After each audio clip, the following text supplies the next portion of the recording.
السلام علیکم محترم ناظرین و سامعین، خوش آمدید کہتے ہیں آج کی ہماری اس ویڈیو کے اندر۔ درود پاک کے متعلق اور اچھی اچھی قیادیں سننے کے لیے ہمارے اس چینل ہمارا اسلام کو سبسکرائب کریں۔ یقیناً درود پاک سے حضور نبی کریم صلی اللہ علیہ وسلم کی شفاعت نصیب بھی ہوتی ہے، اور حضور نبی کریم صلی اللہ علیہ وسلم اس شخص کے لیے شفاعت بھی کریں گے جو حضور نبی کریم صلی اللہ علیہ وآلہ وسلم کی بارگاہ اقدس میں درود پاک کا نذرانہ پیش کرتا ہے۔ اسی کے ضمن میں ایک واقعہ ملتا ہے کہ حضرت شیخ عبد الواحد بن زید رحمۃ اللہ علیہ نے فرمایا، ہمارا ایک ہمسایہ تھا جو کہ بادشاہ کا ملازم تھا اور فسق و فجور اور غفلت میں مشہور تھا۔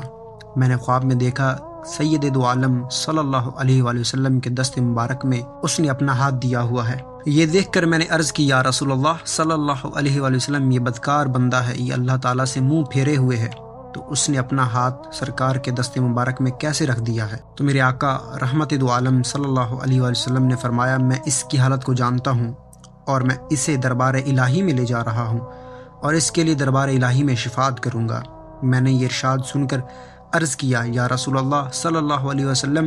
کس سبب سے اس کو یہ مقام حاصل ہوا ہے؟ کس عمل کی بنا پر اس کو یہ مقام حاصل ہوا ہے؟ کس وجہ سے اس پر سرکار کی نظر عنایت ہے؟ فرمایا، اس کی درود پاک کی کثرت کرنے کی وجہ سے، کیونکہ یہ روزانہ رات کو سونے سے پہلے مجھ پر 1000 مرتبہ درود پاک پڑھتا ہے، اور میں اللہ تعالیٰ کی رحمت سے امید رکھتا ہوں کہ وہ غفور و رحیم میری شفاعت کو قبول فرمائے گا۔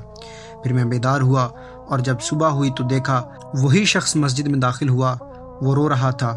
اور میں اس وقت رات والا واقعہ دوستوں اور نمازیوں کو سنا رہا تھا۔ وہ آیا اور سلام کر کے میرے سامنے بیٹھ گیا اور مجھ سے کہا، آپ اپنا ہاتھ بڑھائیں کہ میں آپ کے ہاتھ پر توبہ کروں، کیونکہ مجھے رسول اللہ صلی اللہ علیہ وآلہ وسلم نے بھیجا ہے کہ عبد الواحد کے ہاتھ پر جا کر توبہ کر لے۔ پھر میں نے اس سے رات والے خواب کے متعلق پوچھا تو اس نے بتایا، سرکار دو عالم صلی اللہ علیہ وآلہ وسلم تشریف لائے اور میرا ہاتھ پکڑ کر فرمایا، میں تیرے لیے اپنے رب کریم کے دربار میں شفاعت کرتا ہوں، کیونکہ تو مجھ پر درود پاک پڑھا کرتا ہے، اور مجھے دربار الہی میں لے جا کر شفاعت کر دی، اور فرمایا، پچھلے گناہ میں نے معاف کروا دیے ہیں، اور آئندہ کے لیے صبح ہو جا کر شیخ عبد الواحد کے ہاتھ پر توبہ کر لے اور اس توبہ پر قائم رہے۔ سبحان اللہ، ماشاءاللہ، کیسا ہی پیارا واقعہ ہے کہ درود پاک پڑھنے کی وجہ سے حضور نبی کریم صلی اللہ علیہ وسلم کی اس شخص کو شفاعت نصیب ہوئی اور اس کو ایک بشارت دی گئی اور اسے خوشخبری سنائی گئی۔ مزید ایسی اچھی اچھی باتیں سننے کے لیے ہمارے اس چینل ہمارے اسلام کو سبسکرائب کریں، ویڈیو کو لائک اینڈ شیئر کریں، کمنٹ بلو میں اپنی رائے دینا نہ بھولیے گا۔ جزاکم اللہ خیرا و احسن الجزا۔